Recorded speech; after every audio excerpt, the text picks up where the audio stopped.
আসসালামু আলাইকুম everyone, welcome to new another video. So finally আমরা বেরিয়ে পড়েছি।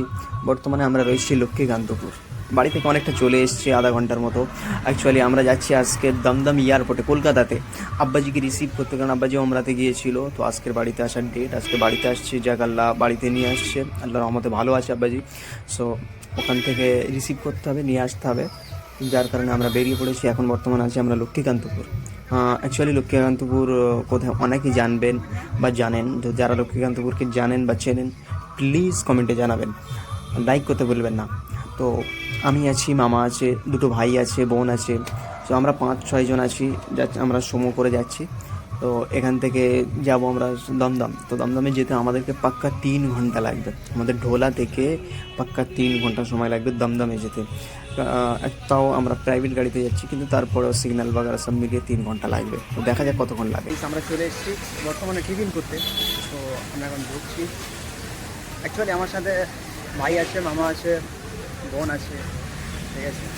তো দেখা যাক, সামনের দিকে যাচ্ছি।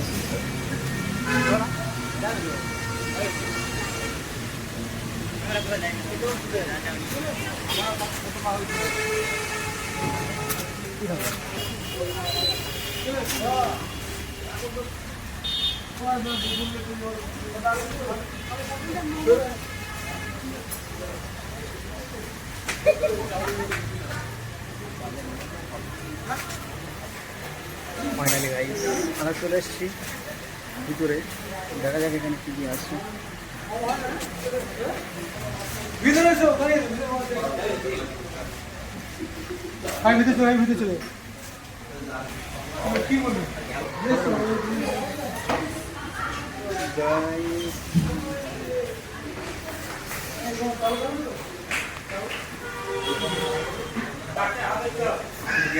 খাওয়ার জন্য এসেছি, দেখা যাক।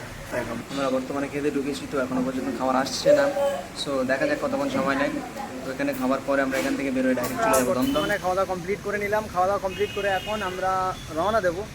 তো তার আগে অ্যাকচুয়ালি এখনই আমরা এখান থেকে রওনা দেবো। এখান থেকে রওনা দিয়ে সোজা দমদমে চলে যাব। কিন্তু এখন রাত, যার কারণে ট্রাফিক জ্যাম অনেকটা হবে। সো একটু লেট হতে পারে, কারণ আব্বাজি নামবে 7টা, 6:30 থেকে 7টার মধ্যে নামবে। তো তারপরে দেখা যাক। এখানে বৃষ্টিও হচ্ছে, বৃষ্টিও চলে এসছে। যখন এখানে বেশিক্ষণ দাঁড়াতে পারবো না, এখান থেকে চলে যাব। এখান থেকে যাওয়ার পরে গাড়িতে বসবো, কারণ গাড়িতে যাবো, যার কারণে বেশি কিছু খাওয়াও ঠিক হবে না, ভ্রমণও হতে পারে, অনেক সমস্যা হতে পারে। তো যার কারণে বেশি কিছু হয়নি। দেখা যাক। বর্তমানে আমরা এখন আছি, এটা বলতে ধাবাতে রয়েছি। তো এখন বর্তমানে কিছু ঠিক আছে, তারপরে গাড়িতে বসবো। গাড়ি আমাদের এই যে এই সাইডে গাড়ি আছে, সামনে পিছনে। তো দেখা যাক। আমরা এখান থেকে বর্তমানে রওনা দিয়ে দমদম এয়ারপোর্টে চলে যাবো। দমদম এয়ারপোর্টে যাওয়ার পরে ওখানে কিছুক্ষণ হয়তো দাঁড়াতে হবে আমাদের, তারপরে আব্বাজি আসবে। তার জন্য আমরা কলকাতাতে ঢুকে পড়েছি। এখন অলরেডি 1 ঘন্টা থেকে 45 মিনিটের মতো লাগবে আমাদের পৌঁছাতে, কারণ এখন আব্বাজি ওখানে নামিনি, নামতে সময় লাগবে। দেখা যাক কতক্ষণ লাগে। রাস্তাটা অনেকটা লং, যার কারণে আমি পুরোটা দেখাতে পারছি না। যে আমি আপনাদের পুরোটা দেখাবো, কারণ তার মধ্যে আমার ফোনের চার্জ শেষ হয়ে যাবে, আর চার্জও দেওয়া যাবে না। যার কারণে আমি চাচ্ছি যে কিছু করে আপনাদেরকে দেখানোর জন্য হ্যাঁ আমি কেটে করছি। কেননা যদি আমি একসঙ্গে করি, চার্জ শেষ হয়ে ফোন বন্ধ হয়ে যাবে, চার্জ দেওয়া প্লেতে পাবো না। কারণ এখানে আমি থাকতে যাচ্ছি না। অ্যাকচুয়ালি আমি যাচ্ছি আবার আব্বাজিকে রিসিভ করতে, ওখান থেকে রিসিভ করে আবার বাড়িতে আসতে হবে। তো রাতও হবে, যার কারণে ফোনে চার্জও লাগবে। কারণ আপনারা নিশ্চয়ই এটা জানেন, ফোন ছাড়া চলা বহুত মুশকিল। হয়তো আসে সাথে অনেকে, কিন্তু তারা তাদের কাজে ব্যস্ত, তারা তাদের ফোন নিয়ে ব্যস্ত।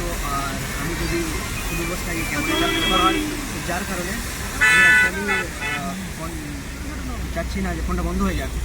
তো যাই হোক, আমি আপনাদেরকে সামনের দিকে দেখাবো, তো পরে কথা বলবো।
আমরা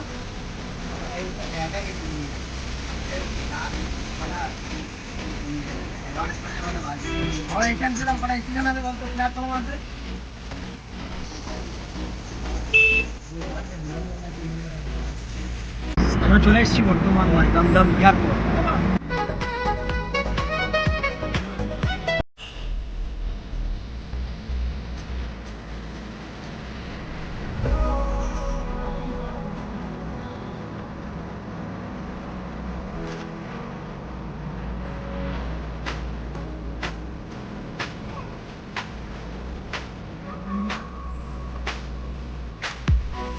রাত হয়ে গেছে, এখন সামনের দিকে যাবো, সামনের দিকে যাওয়ার পর আব্বাকে আসবো, তারপরে রিসিভ করবো।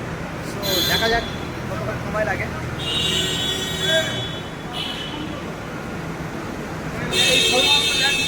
বর্তমানে ল্যান্ড করেছি, দেখা যাক কতক্ষণ লাগে, কারণ ল্যান্ড করার পরে অনেক চেক আপ সব কিছু করার পরে অনেক সময় লাগে, তারপরে অ্যাকচুয়ালি বাইরে বের হবে। সো দেখা যাক কতক্ষণ নেয় টাইম। তো আমরা সামনের দিকে যাবো, এখন আপনারা দেখতে থাকুন, দেখাতে থাকি।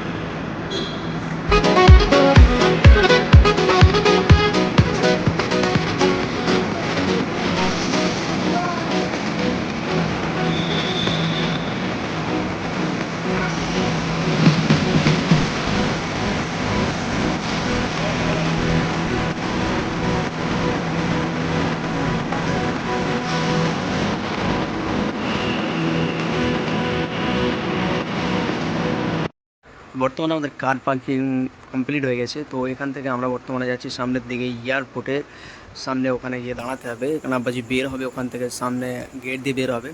তো যাই হোক, ওখানে দেখা যাক কতক্ষণ সময় নেয়। আব্বারা বেরোচ্ছি।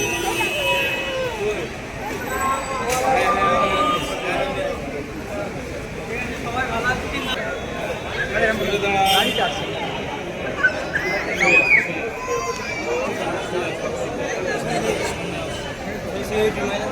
এই তো চলে এসছি।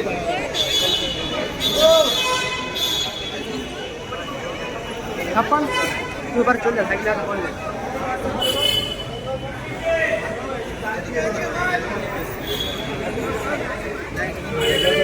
সো ফাইনালি আব্বাকে রিসিভ করে নিয়েছি, এখান থেকে রিসিভ করে এখন আমরা বর্তমানে বাড়ির দিকে যাচ্ছি।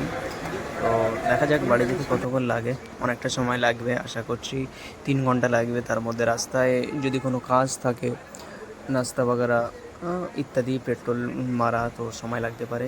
সো দেখা যাক কতক্ষণ লাগে। ফাইনালি আব্বাজিকে রিসিভ করে নিয়ে আমরা গাড়িতে বসে গেছি, কারণ গাড়িতে বসার পর আমরা অ্যাকচুয়ালি পিছনে বসেছি, আমি আর আমার ছোটো ভাই পিছনে বসেছি। তো যার কারণে অতিরিক্ত গরম, এত কষ্ট, কারণ পিছনে অ্যাকচুয়ালি যে কাঁচটা রয়েছে, কাঁচটা খুব একটা বেশি খুলছিল না, সামান্য খুলছিল, আপনারা দেখতেই পাচ্ছেন। তো যার কারণে একটু বেশি কষ্ট হচ্ছিলো, কারণ হাওয়া ঢুকছিল না সামান্য। তো দেখা যাক এরকম কষ্ট কতক্ষণ করতে হয়, এই কষ্ট করতে করতে কতক্ষণ। অ্যাকচুয়ালি আমাদের প্ল্যান ছিল না পিছনে বসার, কিন্তু আর বলার কিছু নেই, কিছু সমস্যার কারণে পিছনে বসতে হলো, কারণ অনেকগুলো লাগেজ ছিল আব্বাজির, যার কারণে পিছনে বসেছি। তো দেখা যাক এই কষ্টটা কতক্ষণ করতে।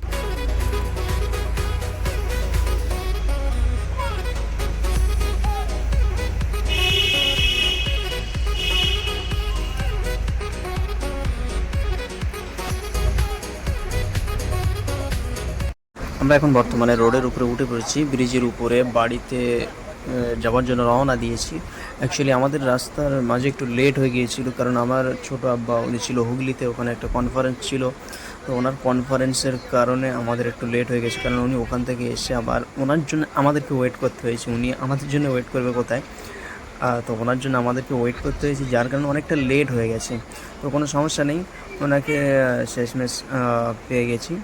তো ওনাকে পেয়ে যাওয়ার পরে আমরা অলরেডি গাড়ি ছেড়ে দিয়েছি, বাড়ির দিকে রওনা দিয়েছি। তার মধ্যে রাস্তায় আবার ওনার জন্য যতক্ষণ দাঁড়িয়েছিলাম, তার মধ্যে কিছু খাওয়া দাওয়া করছিলাম আমরা সবাই, কারণ গাড়ি তো অনেকটা যেতে হবে, যার কারণে হাই রোডের উপরে যেখানে সেখানে নামাও যাবে না। তো যার কারণে আমরা ওখানে নেমে কিছু খাওয়া দাওয়া সারলাম, তারপরে ওখান থেকে বের হয়ে আমরা সোজা চলে যাচ্ছি বাড়িতে। তো এখন বাড়িতে যেতে অলরেডি আমার ধারণা অনুযায়ী 2.5 ঘন্টার মতো লাগবে, কারণ আমরা আধা ঘন্টার মতো অলরেডি চলে এসেছি। তো দেখা যাক কতক্ষণ লাগে আর কতক্ষণ সময় নেয় ড্রাইভার। যাই হোক, আমরা অনেকটা রাস্তা চলে এসেছি, এখন বর্তমানে আমরা রয়েছি উল্টোডাঙ্গা ব্রিজ বলে একটা জায়গার নাম, সেই ব্রিজটার উপরে দিয়ে যাচ্ছি। ব্রিজটা পাক্কা 3 কিলোমিটার, কত বড় ব্রিজ। যাই হোক, তো বৃষ্টি হচ্ছে অনেকটা, যার কারণে কষ্ট অনেক কম হচ্ছে। আর ছোটো ভাইয়ের কাঁধে মাথা দিয়ে আমি কিছুক্ষণ ঘুমিয়েও নিয়েছি। যাক মাশাআল্লাহ, খুব ভালো লাগলো ঘুমার পরে। তো দেখা যাক কতক্ষণ লাগে, আর বেশিক্ষণ হয়তো লাগবে না, 1-1.5 ঘন্টা লাগবে। তো দেখা যাক। আমরা বর্তমানে যাচ্ছি, আর ঘুমও হয়নি, যার কারণে কষ্টটা বেশি হচ্ছে।